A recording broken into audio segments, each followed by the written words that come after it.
Welcome to my talk. This is How to Tame a Mastodon, Lessons from Postgres at Scale. I'm David Christensen. I will be your speaker.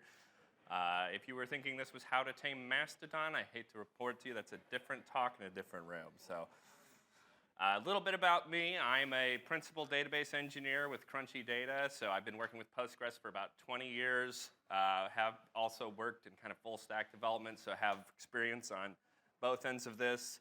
My Twitter handle is PGDWC if you want to follow me and never have me tweet anything. It's available. So this talk today is about big databases and what's the deal with big databases. And basically, what do we mean when we say big databases? There's several kind of facets to that. So I think the one that most people think of when they start out is just literally large data. That can be the size of tables or indexes, the number of tables that you have. Oftentimes you'll see kind of a data layout with like a single large table and a lot of supporting tables. That's kind of a common thing. We can also talk about kind of the number of transactions that happen on a database. That can be the write volume or the read volume. And finally, there's the replicas and the number of kind of nodes in the cluster. So I'm going to kind of cover all facets of these. This talk was inspired by some of my professional services work with a real life example client. They're going to remain anonymous. But before I start, I'm curious, who here has what they would consider a big database that they work with? Does anybody get some people in the back? What kind of data sizes are we talking? 30 terabytes? Okay, that's definitely pretty good size, yeah. 50 terabytes, okay? Anybody up in the 100, anything like that? How about 100 gigabytes? Anybody got something like that? So we've got kind of a mix of sizes here. You've got, yeah. Yeah, 7 megabytes, all right. Oh, 100 megabytes, yes. All right, so as you can see, we have a varied kind of access. What's considered big by some, it kind of really depends on what we're talking. So in this case, the client that I'm talking about is an OLTP database. It was basically one of these environments where you have like 100 devs and no DBAs. Pretty common in my experience. They were originally a Heroku client that came to Crunchy Bridge, which is Crunchy's kind of managed Postgres product. They came to us with a 25 terabyte database. So, I mean, not the biggest one around, but it's definitely something that is big enough to worry about. It has significant growth that's going on. 15 replicas is what we ended up with at kind of our high point. The wall volume was 150 gigabytes an hour. If I'm doing my math right, that's roughly 10,000 wall files. And the transaction volume was like 230 million an hour just on the one primary, not counting any of the replicas. So that was kind of the snapshot that I got. My reaction, I promise the only meme in the entire presentation here. So basically, this ends up with how I decided to structure this talk is basically a set of kind of challenges that we ran into and solutions that we kind of did. And some of these you guys may be familiar with, some of them you may not. I'm kind of breaking them into three kind of groups. So there's ones that are kind of caused by the table size being what it is, the number of transactions, and the number of replicas. So kind of corresponding to those categories I had at the beginning. So this first section, I'm going to call big table problems. This is something where basically, as a whole, I guess if you kind of wanted to categorize the solutions to these, this would be how to avoid locking unnecessarily, because that really affects client availability. So things that are easy to do on small databases, like migrations, things like that, you kind of can not worry about too much, but when you get to a larger database, these kind of things start to affect stuff. So I'm looking right now, we'll start with just a simple DDL task of adding a column to a table. So by default, if you add a column that has a default and it's a non-constant default, it has to do a whole table rewrite for the table. And in order to do that, Postgres has to take a lock in order to do that. So if you have a huge table with a lot of data in it, and it takes, let's say, 2-3 hours to rewrite the table, that's going to be 2-3 hours of availability that you want to kind of avoid running into. So historically, this actually was a bigger issue. Like Postgres 11 is kind of introduced the ability to have a constant default without having the full table rewrite, but if you do something with like volatile function or something along those lines, you're still going to have to run into this. So this is an occasional thing that you can run into. But how do we resolve this? So basically, and this is kind of a common recipe throughout this, you break the one step up into multiple steps so you have control of the timing. So we start out, we would add a column on the table. We would add, in this case, we have our restaurant table. We're adding our column feedback. We don't provide a default. We don't provide a not null constraint. So basically, it's a simple catalog change in the system tables, and Postgres is able to kind of do that very quickly. It does technically take a lock that blocks everything, but it does not require a long lock. And then at the second step, we'd add a column default, and in this case, it's our function complements the chef. And finally, we update the table to go ahead and set the default value for that column. So breaking it up into 3 steps means that even though you have to have effectively all the data change anyway, like you would with the first step, it means that we were able to kind of minimize it just to that one lock. So that's something that we were able to avoid any major disruptions to accessibility. All right. Next problem, adding table constraints. This is something very similar. We alter table favorite bands, add constraint, name check name equals Led Zeppelin. Obviously, everyone needs to have that be their favorite band, so we have to enforce it in the data. So same idea. If you do this in a normal, straightforward way, single step, you're going to lock the table. It has to validate all the rows. If you run into problems, you've undone all that locking for nothing. So how do we fix this? Again, we break it up into more steps. So we postpone our validation. We do an alter table. We add our constraint. We tell Postgres it's not a valid constraint yet. So Postgres says, I'm not going to go ahead and do the table check to validate this. What it does do when you do this is it starts enforcing that constraint on new rows that come in. So basically, once you've run this, it has a brief lock to add the constraint. Postgres says, okay, new row has to come in, got to be Led Zeppelin, sorry, rejected. You keep it going, and then in the second step, you run the actual constraint validation. And that lets Postgres kind of effectively in the background go through, do the validation. Once it's validated, it can activate it, and then at that point, you're gold. All right, the next table problem I'm looking at, big table problem, is going to be for index creation. This is probably one that if you've worked with big data, you're going to be familiar with this one. Common step, if you just do a straight up create index, you're going to run into essentially a lock. You're going to prevent people from updating the data, reading the data. It causes problems. Users are unhappy. Not a good thing. So basically, the straightforward create index is not a way to go with big tables. So this is the create index concurrently, which trades off essentially runtime for the ability to access the data as much as possible. So it breaks it up similarly. Takes a brief lock, adds things to the system table, new rows come in, they are indexed. The old rows are not yet indexed. Once all the queries that had started finish, so you basically get a consistent view. So after everything's done, when you started this process, it will create a new index. It'll have you end up, basically, at that point, you'll scan through the old rows, re-index the rows. You've got a whole index. You had minimal locking. So that's kind of the way that Postgres goes forward. And honestly, if you take one of these tips, that's it. Create index concurrently.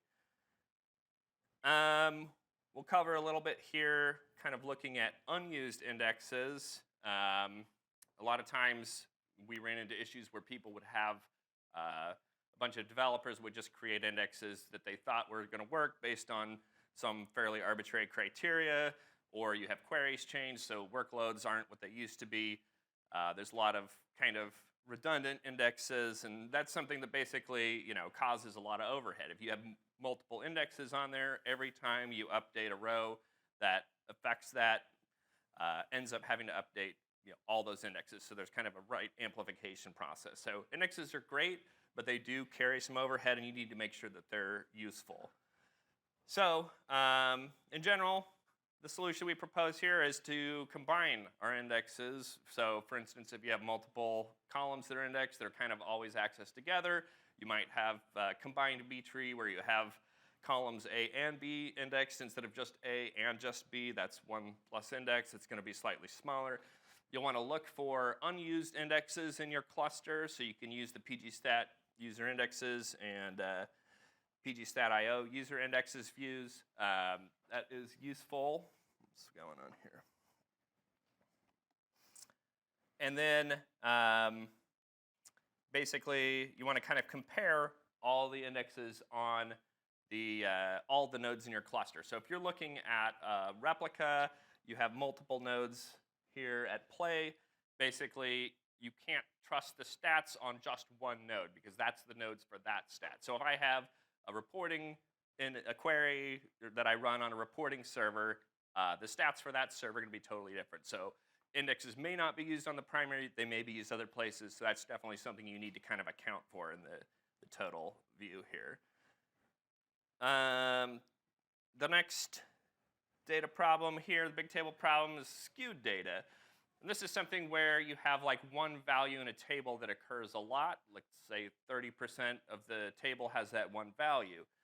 That tends to fall back to a sequence scan because if Postgres thinks it's going to have to access most of a table anyway, it's not going to use an index in that case.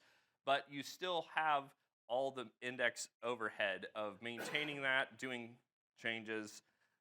So it still is not always the best thing to do. So if you have a table like that, where you have kind of the data skews, the solution for that is a partial index, which is creating an index essentially with a where clause. So that does limit the size of your index because it excludes all the data that doesn't match the where clause. So it can update quicker, slower overall size. So that's something that kind of tends to be something to look at as well. And let me just pause briefly. Anyone have any questions at this point, or kind of doing good? All right. All right. The next big table problem we're going to look at is vacuum. As you all know, I'm sure vacuum is required for performance. It prevents wraparound autovacs that have major availability and size issues. If you have big tables, you end up in situations where you have longer vacuums. Just by its very nature, it takes a longer time to vacuum a larger table than it does a small one. And as a consequence, there's also the way that the auto vacuum picks how to vacuum tables is based by default on a certain percentage threshold. So, if the threshold is 1% of the tuples need to change, then 1% of a 10,000 row table is whatever 100 rows, but 1% of a 10 million or 20 million row table is a lot larger. So you end up in practice with auto vacuums happening less frequently with the default settings. So that's something that we definitely recommend kind of going and tuning your vacuum workers. In this case, we tuned our auto vacuum workers. We doubled it from 3 to 6. So that gave more tables that could be vacuumed at the same time. We bumped up our maintenance work mem significantly. And then this is probably key for this particular thing. We went from per table, or we went to per table tuning and essentially turned off the scale factor, which is that percentage factor I was talking about, and we changed it to an insert threshold. So basically we could say after 10,000 rows, go ahead and queue it up for auto vacuum. How we determined that is basically we set ourselves kind of a target based on data that we'd analyzed and collected. We looked at how fast tables were growing, so we could see which ones actually we cared about kind of keeping up with manually like this. So when we targeted daily vacuums for this. So you kind of have your growth patterns. You look at that. It's a lot of data collection, making sure that you have good information so you can make kind of sane decisions on this. The next big table problem is kind of things that are associated with large single tables. So if you have a common pattern with one big, like say it's an events table, it's often some sort of time data. Access patterns for this can be very different. So you might have a lot of queries that access recent data, but then you have a lot of historical data that you want to keep around. Having one large table definitely affects like the vacuums and the indexes that you do on it, and with different query patterns, it doesn't make sense to have the same index on the same things. And you may need to do some sort of like periodic data removal where you have a requirement. We need to keep 7 years of data, and then every whatever month we drop the previous month's worth of data. This is a great use case for partitioning. So from the standpoint of Postgres, it's basically breaking one big table up into lots of smaller tables, and the queries themselves don't need to know anything that you're doing about it. It does add some complexity, but it does allow you to do things like tune the index partitions individually. So if I have a most recent partition, I can add queries just to that, or add indexes just to that partition. And it also helps largely with data lifecycle management. That's where I personally recommend partitioning, less so for performance and more for keeping specific data around, because you're able to attach specific partitions, detach partitions, and it lets you avoid the need to go scan through the whole table to delete specific rows, leaving a lot of bloat, leaving things that be cleaned up by vacuum. It's just a lot cleaner. So, and like I say, performance tends to be more of a side effect of the fact that you're managing things differently rather than a primary goal of that. There are definitely some caveats when it comes to partitioning. First of all, it's not a magic bullet. It is something that has complexity overhead. I like to call this the partitioner's paradox, that by the time you get big enough to need to partition, it's a huge pain to partition it. And most people don't start out thinking that. If you do start out thinking you need to partition, you're probably over-optimizing. So it's kind of this case that you just end up in. So in general, migration into partitions tends to be a project. There are tools that can kind of help with that. PGPartman is an extension or an external tool that's able to kind of assist largely in the maintenance of partitions. Back in the day, it was doing more of the like trigger-based partitions, but Postgres has introduced native partitioning, so it's a nice change. And then, yeah, so things end up kind of be a project. It's not just something where you say, hey, put this data here. It's a process. You have to kind of migrate data from one thing to another. You can use like default partitions. This could be a whole talk in and of itself, so I'm just going to kind of mention that. One big table problem that we were able to kind of take advantage of a solution just because we were doing a migration is related to the column ordering. And this is something that I don't know that I would call this common, but this is something to know about. So the column order of your data types in a table affects the padding that's in there. So in your kind of degenerate case, let's say you have a 1 byte column and then an 8 byte column, 1 byte column, 8 byte column. Postgres has to align those larger types on its size boundaries, so you end up with 1 byte and then 7 bytes of nothing, and then 8 bytes, 1 byte, 7 bytes of nothing. And you can see that that's roughly a third, even with 3 columns of that. If you had that, it'd be roughly a third of the row size just devoted to padding. So this is something that in a smaller table, smaller environment, maybe not that big of a deal. If you have hundreds of millions of rows, this can add up.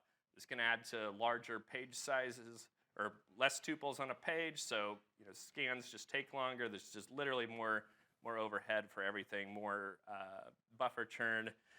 So it's something that if you can take advantage of it, we were able to do this, but not necessarily a general thing.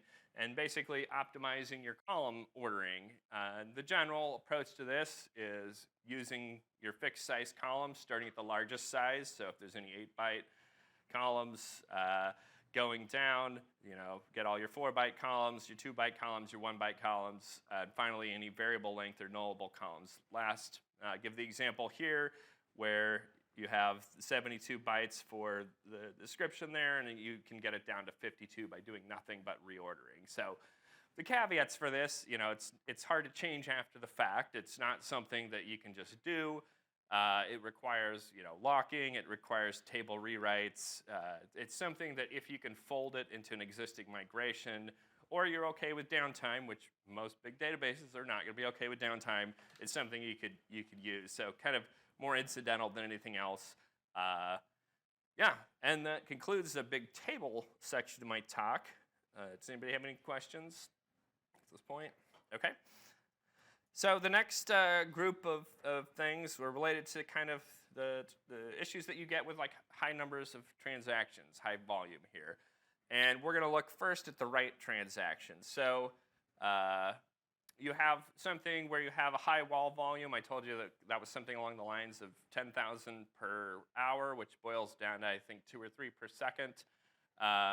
Postgres, has an archive command that archives each segment. That's a command that has to run to completion. Say, I got it in the archive, I'm good. The basic naive ones that you see are, related to, like, let's say even scopy or something. That's far from a production workload. We also ran into issues with new replica creations not being able to catch up with the wall archive. So you create a replica, you get the base backup, you start applying wall, you keep applying wall, you keep applying wall. Days later, you finally get to the point where you're getting close, and it's kind of just this 30, 40-second window where it's not able to complete and get to the end and switch to streaming replication, basically because there's no breathing room or downtime ever. There's always another wall segment in there by the time you get there. So the first example was artificial because we actually use PG backrest for our tool. PG backrest supports an asynchronous mode for archiving and restoring, so it can pull multiple wall files, push multiple wall files at the same time. It can run as a daemon. It saves a lot of the startup costs, so that's kind of how we're able to keep up with something of that volume going to S3. And then how we resolve the issue with kind of the never catching up would be essentially forcing a restore failure in backrest itself, which will cause it to switch to streaming from the primary, and then the replica catches up eventually. Another high transaction problem is related just to some of the miscellaneous outcomes of high transactions. You have anti-wraparound vacuums. If you don't tune vacuum, we were running into one table that was being force vacuumed 3 times a day when we came onto the scene. So that's definitely something that's an issue. Another issue this client had was they were running out of IDs. So they had 4-byte IDs on all their tables, running out of serials, and so we were kind of having to scramble to help them figure out how to get those switched over to the big ints quick enough. And then we ran into issues with save points where a single save point with the wall volume they were having resulted essentially in replicas lagging really far behind, and I can get into some of the details on that later. But basically, you have a high volume and there's just issues that come up. So we did tune vacuum, like I talked about before, to kind of resolve that.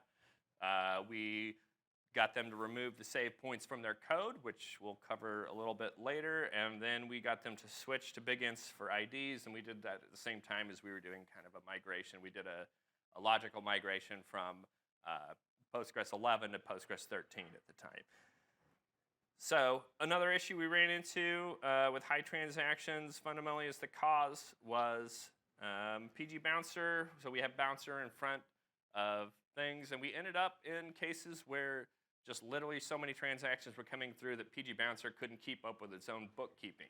So the database was fine, PG bouncer was 100% usage, and basically throughput just went down real low. Everything was getting kind of paused while it would handle the few transactions it could get to at this point, and that basically became a bottleneck.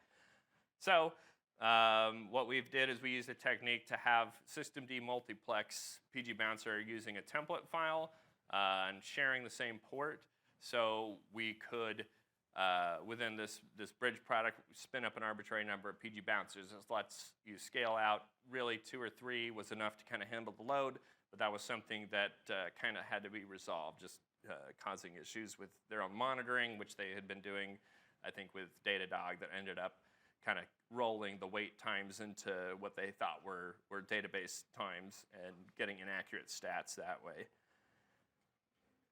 So that's kind of the high transaction issues that we ran into and what we did. I'm going to talk a little bit more about kind of the read replicas and just literally managing those and scaling those. So as I mentioned at the beginning of this talk, this client had something along the lines of 15 read replicas. This is, there's a good reason that they have a lot of replicas. It reduces load on the primary. It provides redundancy. They all have different purposes. There's high availability standby. It's available to kind of be emergency issue. There's having load balancing of fast queries. So you have a bunch of app servers that are trying to get basically the same thing, and then you have a delayed standby. You have reporting analytics servers. It's understandable, but basically all the read replicas kind of have different roles and different needs when it comes to how to configure and manage them. So kind of, if you want to call this a problem, it's just the management of read replicas, working with them at scale. You can do it manually. That's not great. It provides, you have to be consistent in how you do things. Adding new replicas can take a long time. So basically what we were able to do is we were able to automate our tool chain. So this is within Crunchy Bridge itself, allows you to just spin up single replicas at a kind of a click. It kicks off a process. This client took somewhere between 13 and 23 hours, depending on the time of day, just how close to the last backup it was to spin things up. But yeah, so some sort of managed Postgres solution can work well. If you're doing your own, it's definitely something that you need to have scripted. And then you want a way to kind of centralize the monitoring and data collection of all these servers, obviously. But having something that kind of pulls that in together in one place for you to look and with a consistent way of doing it. The next replica issue is the different query workloads, and this is not so much an issue as it is just a statement of fact. So replicas have different needs. You have some of the reporting servers. You have some that are for fast queries that need to be caught up, with the database as much as possible. They have different performance goals, different performance needs. So basically, you have to kind of tune each machine a little bit separately. I mentioned before the PGStat and PGStat.io views. You want to look at PGStat statements and auto-analyze for what kind of things are actually running on each machine. And particularly useful is looking at analysis over time and trending. So gathering data. In our case, this is pretty low tech. We just ended up doing snapshots of the stat tables, storing them on the primary, and then doing that like essentially every 10 minutes. So you would have an in-database view, being able to see in one place the entire cluster. You kind of have your central point of information there. You can also use a number of third-party services to provide those kinds of things. So that's definitely available. Definitely the biggest problem we ran into, though, with managing these was related to lag, which itself was mainly related to locking. You have locks that are just part of the normal Postgres processes, but those cause downstream effects. I'm not sure what I mean by need up-to-date information here, other than I guess you want your replicas to be current for the most part.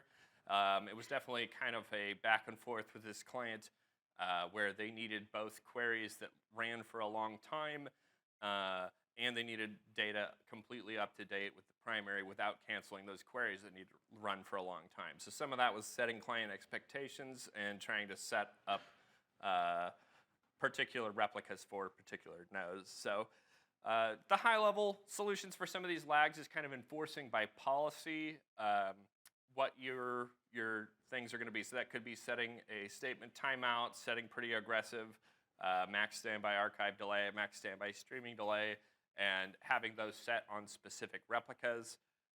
You may need to allow, I think I get into analytics later, but analytics have different needs than your general OLTP style queries. So I alluded to this before. We ran into specific problems with save points. So the application was using Django. It was using with transaction, and nested with transactions caused save points in Postgres, which save points are great in theory. On a very high volume system, it's something where it has to basically look up the status of a save point when it replays it on the replica, and it has to know the parent transaction that started it, because the final did this commit, did this rollback is stored with the parent. So the individual the sub-transaction can have its own status there. So what this ended up doing on very high volume systems, it blew out the cache that's available in memory to do that, had to fall back to reading this stuff on disk, which just naturally slowed everything down because it had to have locks protecting some of those reads. So it's a situation to avoid. This is something that even like a single save point every hour or so can cause this issue that we encountered at this volume. So this required underlying app changes. This was something where they had to rewrite things. I was not personally involved with that, which I'm very grateful for, but looking and eliminating these sort of things, especially when it's detached from the actual SQL that you're running in the ORM style, that makes it a little more challenging. So yeah, I'm not sure what they did, but they were able to get rid of that, which was great, and that ended up resolving our issues. And I think kind of the last thing that I'm going to cover right now is about the long-running analytics things. They had a third-party analytics provider that they originally tried to set up with logical replication that caused a lot of problems on the primary. So even trying to do the initial copy of the tables was holding transactions open to the point that Wall was filling the disk and causing availability issues on the primary. Obviously very bad for a large database with high availability needs. So we also looked at, for them, giving them dedicated replicas and tuning them, which was a little bit better. They still did run into issues with performance that were caused by that, related to essentially the hot standby feedback propagating the long-running query effect on the primary. So what we ended up doing for them, we turned off hot standby feedback, which basically is what tells the primary not to vacuum certain things. The trade-off with turning that off is that it itself will then send queries that end up canceling, or it'll allow vacuums, which will cause query conflicts on the replica, which also caused issues. And so we decided we don't care about having these replicas actually be streaming. They don't need the latest changes. They're running queries that are blocked for 12 hours. Let's just go ahead and make those basically archive only. So it restore from the archive, not pull from the primary at all, so no effect there at all. And then we worked with the vendor that was trying to do the reporting queries and tried to help them optimize, because it was definitely not optimized. Not naming any names. Anyway, so kind of just a high-level overview of what we covered. We did tame the Mastodon. The general ideas we had were to minimize locks. We want to be smart about indexing. We did our per-table vacuum tuning. Some optional things, doing some partitioning if you can, or designing the schema to minimize the space. We kind of added infrastructure support with PG Bouncer, PG Backrest, and we had our kind of replica management automated. So I'd like to give kind of special thanks to my wife and coworker, Elizabeth Christensen, who I was talking to her about some stuff, and she's like, this would make a great presentation. Why don't you do that?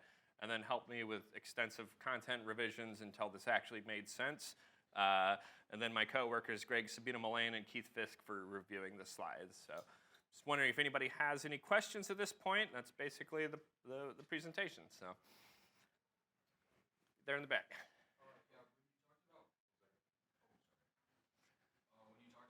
Creating indexes concurrently, I noticed you didn't talk about dropping indexes concurrently. That's true, yeah. Dropping indexes concurrently is also a thing. So because we've noticed that takes a while, because it needs a higher lock than creating indexes.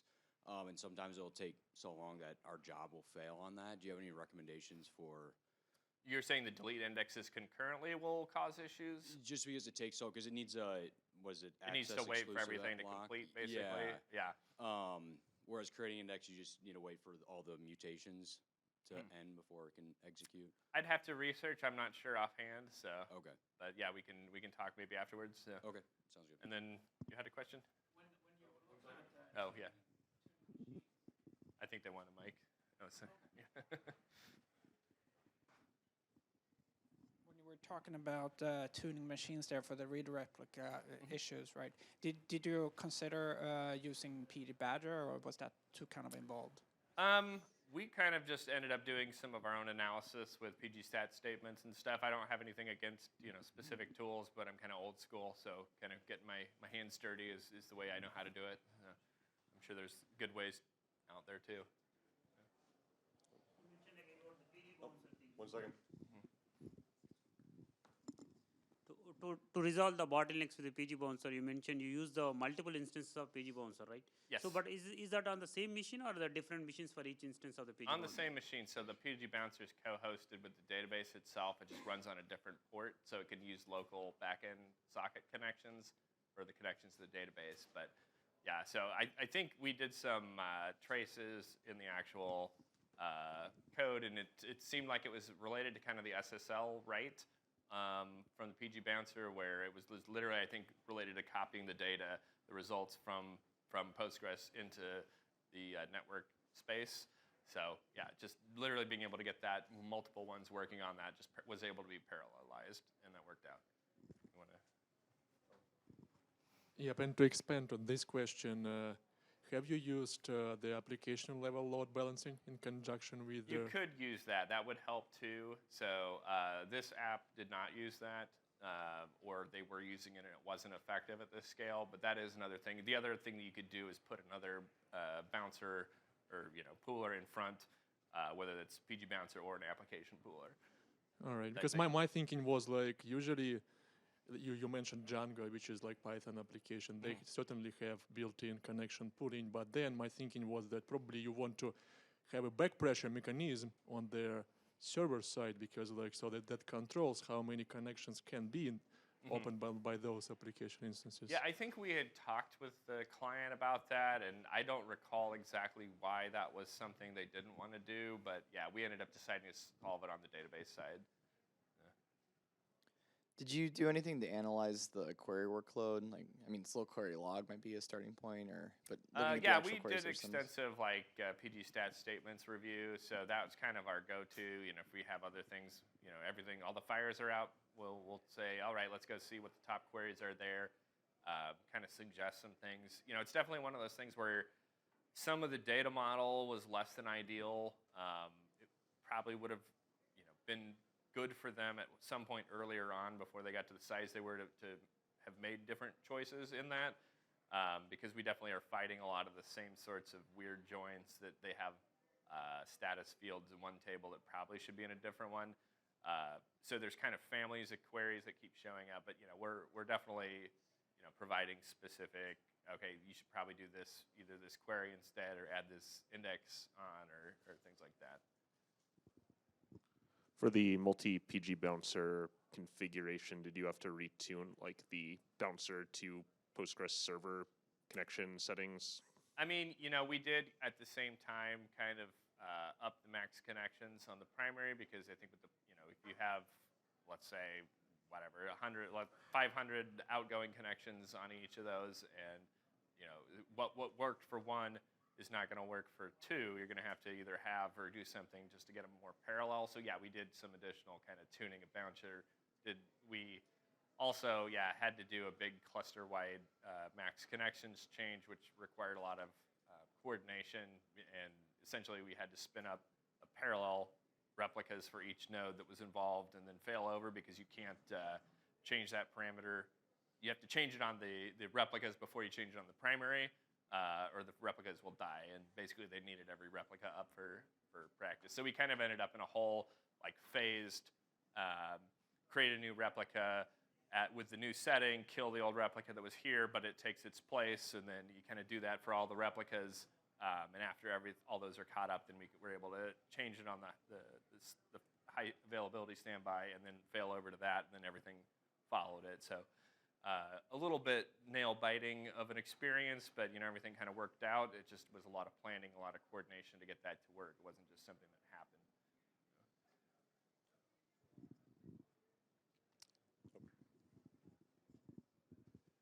Regarding the partitioning, like what's the guideline on the table sizes that You somebody said should? how large were the tables that we were deciding to partition? Yeah. I mean, I think it was definitely in the hundreds of millions of rows. Maybe even there was a table that had. I don't think this is the table we partitioned. They had a table with something along the lines of 3 billion rows. Probably should be partitioned, but it wasn't really. It was more of a log table than an actively queried one. It was in the hundreds of millions range, I think, is kind of, and that's about what the suggestion is for when to do it. I mean, partitioning is one of those things.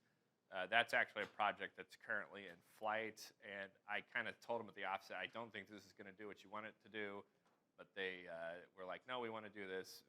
Like, okay, we'll see. So, we'll see. Yeah, and what partitioning scheme did they use? Like the time range, or what was Yeah, there's actually, it's a multi-level partitioning scheme that we ended up with. So there's a few key status fields that they constantly are querying against. So we kind of have a couple of top-level states, and then there's like an archive inactive state. We ended up with partitioning that into like monthly ranges, and I think at some point we're going to start doing rotation on that. But that hasn't happened yet for them. Okay. Yeah, interesting. In general, partitioning actually does not really help performances. It was said correctly. Actually, the only legit case for partitioning is when you need to drop like your 8th year of data, which you legally are obligated. Because I worked perfectly fine with tables with like 800 million rows on Amazon RDS on general purpose storage. So that's not, the number of rows is not a kind of guideline to what you want to partition but not. I mean, at the moment, especially if you partition, sometimes it can even slow down performances. You probably also saw yeah. because application should know, because the queries should be different when you do partitions, and people often do not realize that partition need to be explicitly named, like not defined in the subquery, etc. So, I mean, I am like supporting the only case if you need to archive some data. It depends based on the queries. If if you partition a table by a date, and if your queries are using the date in the where clause, that's when the partitioning really helps. Because then it goes only to that particular partition. It doesn't need to scan through the whole data. Postgres indexes are very good, so not necessarily. People think it will, actually not necessarily. It's definitely a misunderstood feature, and what performance benefits we can see are related to more of the avoiding. You can have the partitions that are older vacuum frozen, and then they don't have to be traversed when you're doing vacuums if the things are up to date. Think about it. If a table is partitioned by date, right? Instead of going to the whole month, you are going only for a subset of data, and then on top of it, you still have an index on each partition. So it's going to help. Doesn't work this way because it only adds one level of B3. Yeah. There's not as much of a benefit because it is you basically would have a single a level of B tree that points you to those areas anyway, and then the rest of the index is the same as it would be on there.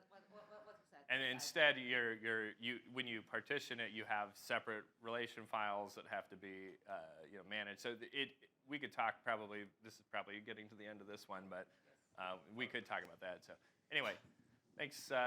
Any final questions or?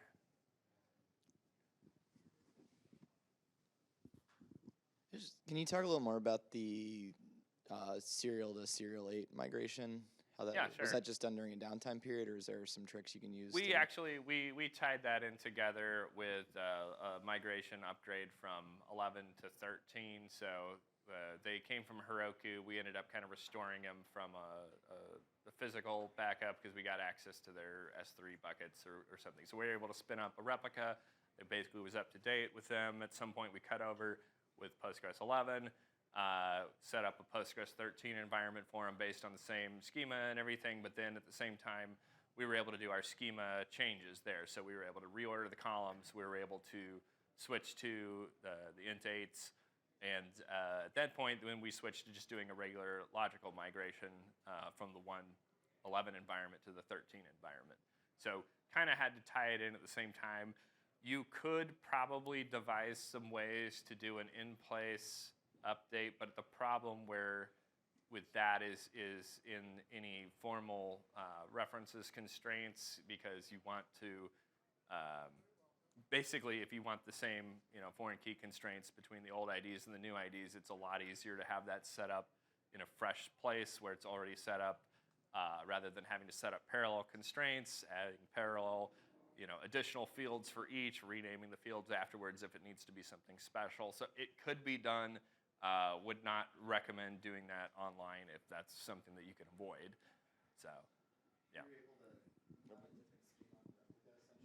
You can, yeah.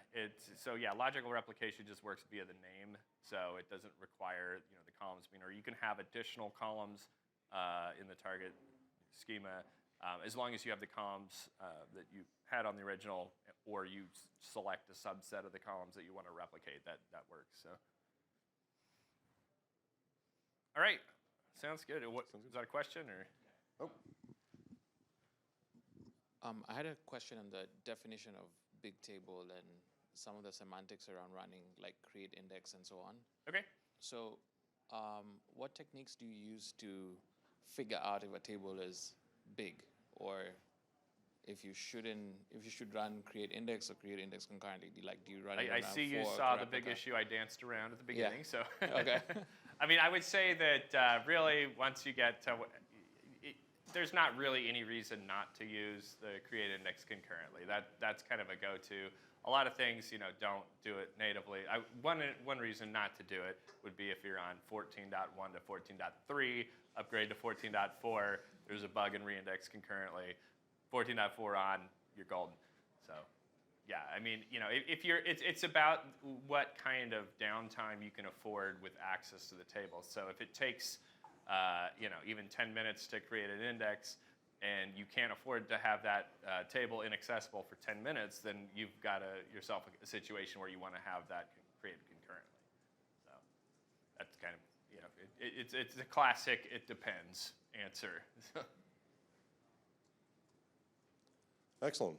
Well, I think that's all the questions we have, so thank you very much. All right, cool, thank you.